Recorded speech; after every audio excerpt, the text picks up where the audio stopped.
What is up, Flick fans, and welcome back to my channel. I had some people request that I watch the brand new Netflix show called Trinkets, and I have done that. All 10 episodes, and every episode clocking in around 30 minutes long. Not too shabby. This was a very brisk watch, very easy to get through. Today we're going to talk about it. I need you guys to leave your thoughts in the comments below, and let's talk about Trinkets. So Trinkets is all about an unexpected friendship that forms when three teenage girls meet in Shoplifters Anonymous. This was a very intriguing television show because of the young talent involved. Brianna Hildebrand, who plays Negasonic Teenage Warhead, that's who I'm familiar with as her character. She comes in and plays pretty much the lead role, but she's surrounded by two other girls who are fantastic. And those two actresses play Mo and Tabitha, and this show starts out in the same vein as many other shows in this genre. It kind of throws you into Brianna's storyline, and her character just moved in. It's a new school, new friends, gotta make all the new friends. You're an outcast. It's the same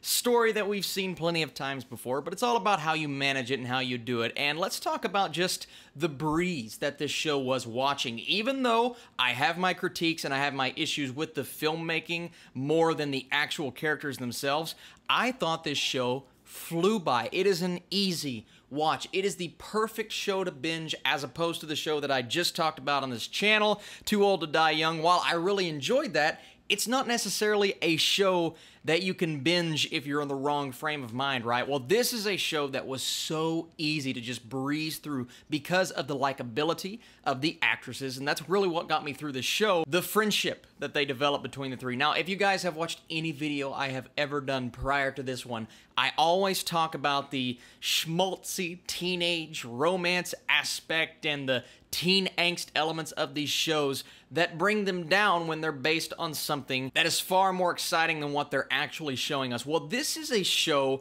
that doesn't have magical elements. It's not about wizards or zombies or something like all of these other Netflix shows tackle when they focus too much on those elements. No, this is a show that needs to incorporate those elements because it's all about three girls in high school. Even though a lot of the actors and actresses, they look a tad bit older than high schoolers, but hey, we can roll with that. We do that on the CW, and this really is the most CW-esque show that I've seen on Netflix with higher quality and just overall better filmmaking. I think the filmmaking here is actually pretty solid. I have a few nitpicks within that, right? There are certain moments in episodes where they transition from one scene to another and it felt a bit choppy. Plot-wise, we'll get into that, but there is one moment in particular where I found the filmmaking just bafflingly bad, and it didn't match up with the rest of the show, which is actually quality filmmaking. And it's this moment right here. I don't know if I'll actually be able to show this, but you have a character talking and it's a close-up, but instead of cutting to a different angle like filmmaking 101, what you're supposed to do,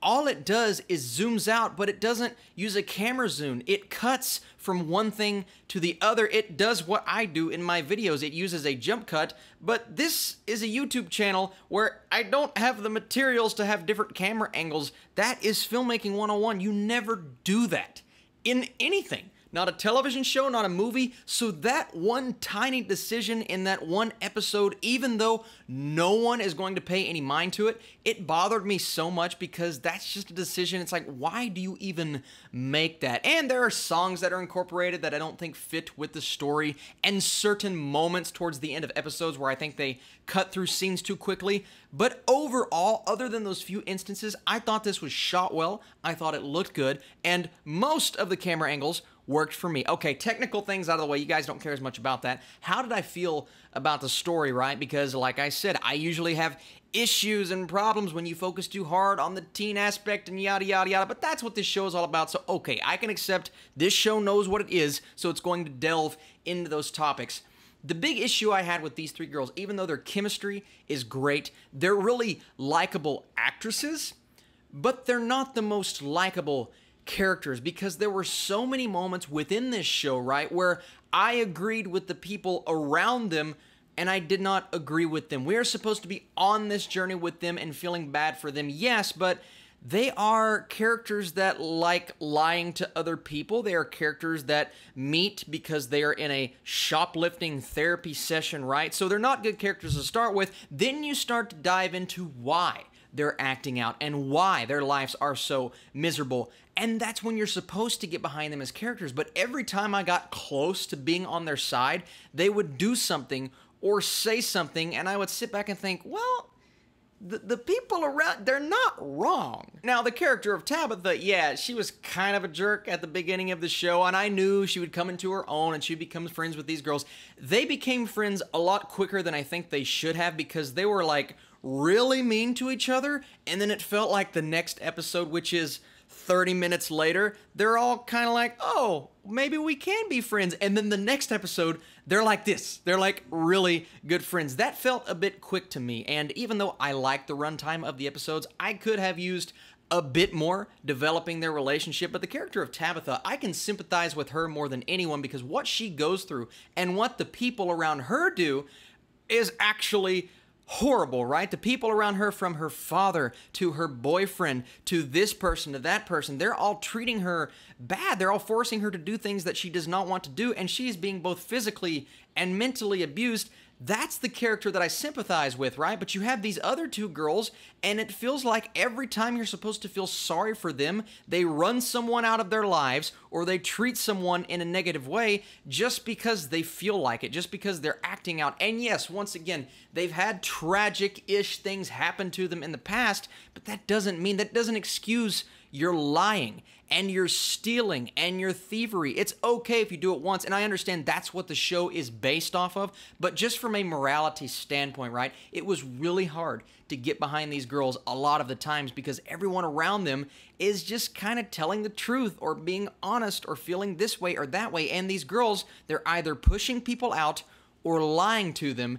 And that's not something you're supposed to get behind with your main characters. Now, there is an event that happens in episode 5, and that's really the turning point for the series, right? And it's suiting that it is the turning point of the series. It's episode 5. It's right in the middle, right? And that's when the big-ish thing happens. And you want to be like, oh man, I feel so bad for them. They're in this situation that it looks like they're not going to be able to get out of. But you start thinking about it, and it's like, why would you do this if this was your goal? And I'm trying not to spoil anything, but there was something about that situation that should have kept them from doing it in the first place, just because it's like, duh, if we do this, then we're absolutely going to get caught. And I'm not going to say what exactly they do, but there's that MacGuffin there. And why didn't they think about that earlier? If they would have just thought about that, then everything would have been okay. But that situation, even though it's like the big thing that happens, it's the turning point, and you do feel for them just because of how they've been treated, especially, once again, Tabitha's character. I sympathize more with her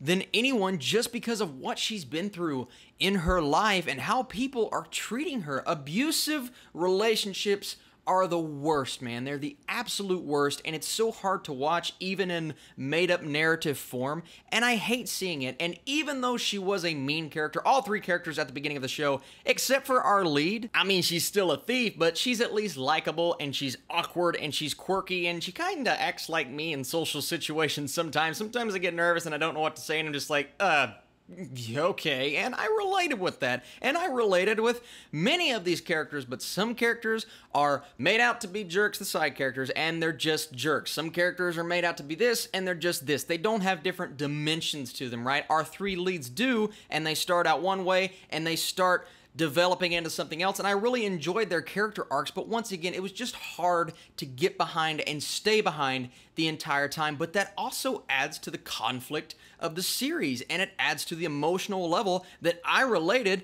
with a story like this, and that in its own odd way could be a good thing and could be an interesting thing for the show going forward. So once again, guys, I'm not sitting here saying this show was awesome, because I do have issues. I have way more nitpicks than I wanted to, just because I had so much fun with these three girls. And you know what? I would be up for another season because it was just fun. It was brisk, it was fast, it was easy, it was fun. A lot of romance, a lot of teen stuff, but they got a little edgy with it. They pushed boundaries. They did some things in this show that they would not do in a normal show for teenagers. They definitely would not do on the CW, but that's the beauty of Netflix. So all in all, at the end of the day, I'm gonna give this show a solid 3 out of 5 stars, a 60%. I can't go much higher just because of the few flaws that I pointed out, but I did have enough fun with these characters, and it was such an easy watch that I can recommend it, especially if you are the audience for a show like this. If you are in high school and you relate to these characters, then I truly think you'll enjoy it, and I think you'll be up for a season 2. Thank you guys so much for watching this video, allowing me to talk about this series. Tomorrow, I will be back with either a review or a tier list. probably a tier list. We'll have to see, but I appreciate you guys watching this once again, and I'll see you very soon.